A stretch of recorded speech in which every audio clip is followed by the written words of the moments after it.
talk is about foundations of quantum mechanics itself. And in particular, we can ask the following question. What makes quantum theory non-classical? Yeah, so we have many candidates, superposition and interference, entanglement, the largeness of the Hilbert space, and then we have this contextuality. And this is the contextuality thing is that the one that we would like to focus on today. Yeah, so the goals of this talk is to provide a full characterization of contextuality and of non-contextuality as defined by Spekkens, and we'll discuss later what does this mean, and then understand the implications of nonlinear modifications of quantum theory. Yeah, and all of this is done in is a work in collaboration with my colleague of the Leibniz unit, so Martin Plávala. Yeah, so the outline of the talk is the following. So first, I will discuss what non-contextuality is, the traditional definition of that, and then I will discuss the Spekkens generalization. And then the third part will be the core part will be the discussion of the result, the main result, namely if and only if condition, so a necessary and sufficient condition for Spekkens non-contextuality, and then the consequences of this for nonlinear quantum theory, so not for the normal quantum theory, but for nonlinear modifications of that. Okay, so what is this then non-contextuality thing? So we can go back to the birth of quantum mechanics, and we know all of us know that Einstein was apparently initially not very happy about that, and there is this famous sentence which is God does not play dice. This was written by Einstein in this letter of almost 100 years ago to Bohr or to someone, where he says that quantum physics is very much worth of respect, but he thinks that the theory gives a lot, but there are still things that that we don't know. So these hidden variable things, yeah. So there are hidden variables that we cannot access, and that's why quantum mechanics is not complete. What is a non-contextual hidden variable model of quantum theory? It means that when we do a measurement, the measurement outcome that occurs for a particular set of values of the hidden variables depends only on the Hermitian operator associated with this measurement, but not on which other Hermitian operators are measured simultaneously with it. Yeah. So this is a traditional definition of what is a non-contextual model of quantum theory. And then we have a very important result. It is the Bell-Kochen-Specker theorem, which rules out non-contextual hidden variable models of quantum theory. In other words, it says that quantum theory is contextual. Yeah, so this was a work done in the 60s by Bell in the 66, Kochen and Specker in 67. So it's a very old result. The traditional definition has some problems, namely that it's, well, first, it's strictly specific to quantum mechanics itself. Then it applies only to deterministic hidden variable models. And moreover, it does not extend to the so-called unsharp measurements, so these POVMs. Yeah, so these unsharp measurements which are not necessarily the projective measurements. This notion of contextuality was generalized by Spekkens 20 years ago, so in 2005. So Spekkens proposed this definition of a non-contextual ontological model of an operational theory. So there are some ingredients that one has. So first one defines what are the primitive elements. These primitive elements are preparation procedure, transformation procedures, and measurement procedures. So how can I prepare my experiment? How can I measure things? And the role of this operational theory is to specify the probabilities of different outcomes that can result from some measurement, given some measurement procedure, given some preparation procedure, and given some transformation procedure. We have also a notion of equivalence between procedures. So two preparation procedures are equivalent if they give back the same long-run statistics for every possible measurement procedure. So this P of k given P and M is equal to P of k P prime M for every M. And two measurement procedures are equivalent if they yield the same long-run statistics for every possible preparation procedure. Also, we can define what is the context is. So we can distinguish two types of features of an experimental procedure. Either the feature is a feature that is specified by specifying the equivalence class that the procedure falls in, or we have a feature that is not specified by specifying the equivalence class. So the set of features of the second type forms the so-called the context of the experimental procedure. And then we have this maybe philosophical notion of ontological model of an operational theory. So we assume that there exists a physical system that we are analyzing. And these physical systems have attributes which exist regardless of what anyone knows about these attributes. And a specification of which instance of each attribute applies at a certain time is called the ontic state of the system. So if the ontic state is not completely specified after specifying the preparation procedure, then we have some additional variables which have to be required for specifying it, and these are called the hidden variables. Now, if we know that the system was prepared using some preparation procedure P, then we can describe the system by a probability density over the model variables, so this mu P. And then for every value of lambda, we can associate a probability key of obtaining the outcome K in a measurement M, given that the system is in the ontic state lambda. So we can define now this non-contextual model. So this is the formal definition of Spekkens, so an ontological model of an operational theory, wherein the representation of every experimental procedure depends only on its equivalence class and not on its context, is called non-contextual. So these are just some words, but now we have also a very very precise mathematical meaning for that. But before doing that, we also have the definition of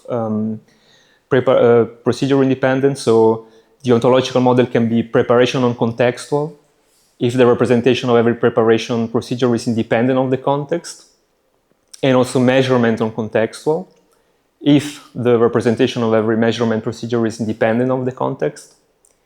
So if we are both measurement non-contextual and preparation non-contextual, then we also say that we are universally non-contextual. Yeah. So this now the mathematical statement of this. So suppose that we have a preparation procedure P and a measurement procedure M. What we would like to compute is the probability of having an outcome K. And this is given by the probability assigned to an outcome K given lambda, averaged over all lambda, and weighted by the probability of lambda. Yeah, so we have this integral. We are integrating over the hidden variables lambda. We are weighting with the probability mu. And additionally, we are multiplying with this key of lambda. So now we can specify this Spekkens non-contextuality specifically for quantum theory. Now we know that in quantum theory, preparation equivalence classes are described by quantum states, namely these positive semi-definite linear operators with unit trace 1. Then we know that in quantum mechanics, the equivalence classes of measurements are described by either projective measurements or by positive operator valued measures, so the POVMs. So now this is the definition of having a set of states being Spekkens non-contextual, specifically for quantum mechanics. So the probability in quantum mechanics is always given by the trace of the rho times the m, so the state times the measurement. And now when we compute this trace, we can expand it in this particular way. So we have a sum over all lambdas. And now the probabilities that we saw before, so this mu and this key, they are replaced by traces. Yeah.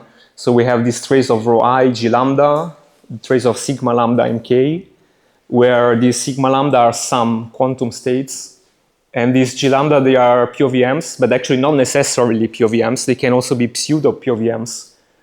Namely, they do not have to be positive semi-definite. The only condition is that the sum over lambda of the trace of rho I g lambda is equal to 1 for every lambda. Yeah.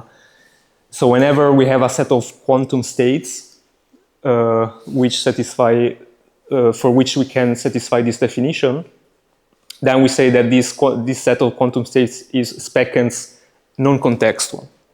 And of course, the zero vector, for example, satisfies automatically this definition because 0 is equal to 0. Hence, we do never consider 0 to be part of this set of to be part of the set. So now one can ask, okay, how can I classify? How can I say if a given set satisfies this definition? Maybe there is a theorem or so. Well, there is a theorem.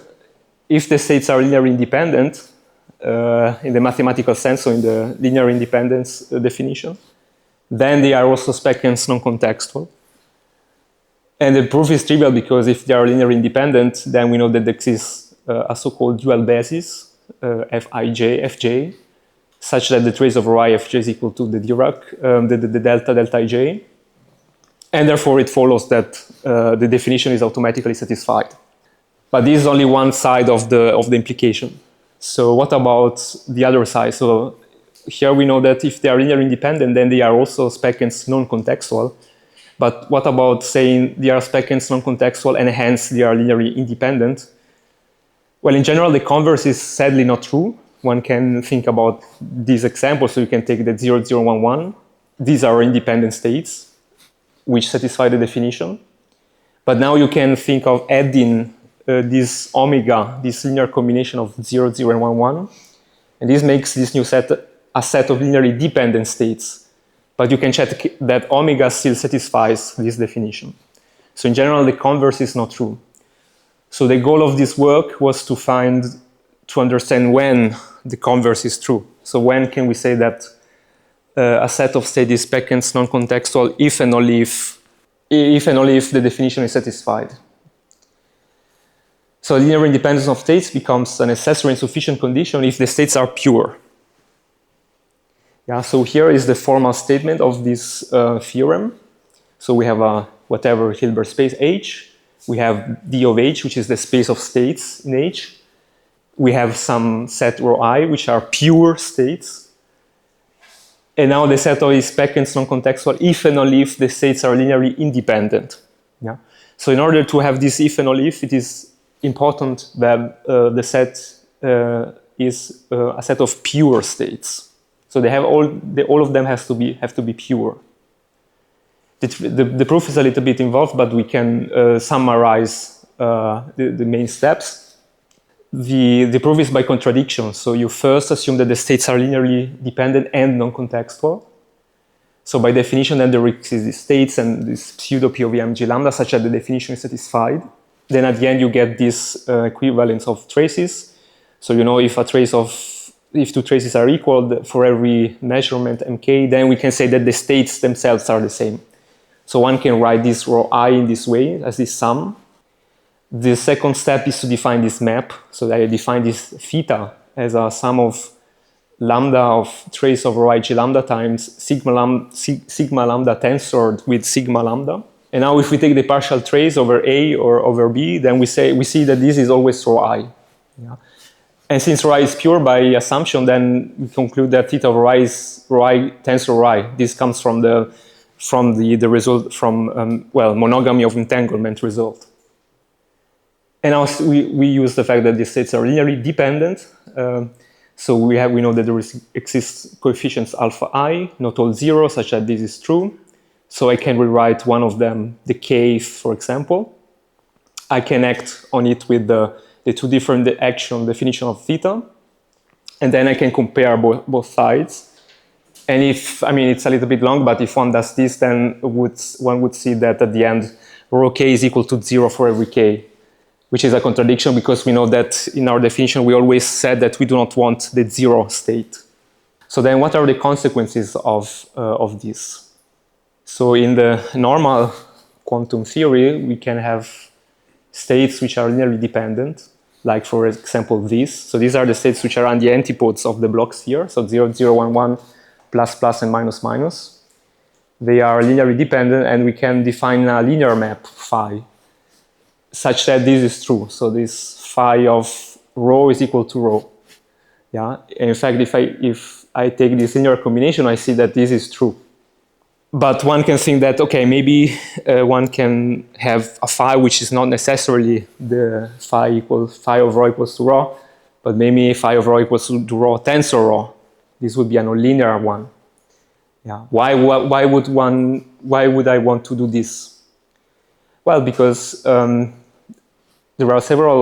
there have been in the past proposal of experimental tests of quantum mechanics itself based on nonlinear modifications of it.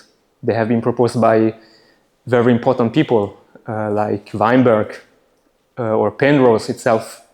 So what are the consequences of our theorem for that? Well, you can see that any nonlinear modification of quantum theory has the effect of making the theory actually more classical than one could expect. The caveat is that the modification has to be linear on pure states. Why is this the case? Well, this is a natural consequence of our theorem. Suppose that phi is a nonlinear map. So it must send a set of states to a set of, it must send a set of linearly dependent states to a set of linearly independent states because the map is not linear. Now, if you assume that these states are pure, then we can conclude that because of our previous theorem, any nonlinear map sends a contextual set of pure states to a non-contextual set, enhanced by the Bell-Kochen-Specker theorem, which holds also for our generalization. It makes the theory more classical, yeah, because now we are non-contextual. Okay, so then let's summarize a bit what we have. So we saw that we have that linear independence of pure states we saw that this is a necessary and sufficient condition for Spekkens non-contextuality. We saw that nonlinear modifications of quantum theory make the theory more classical.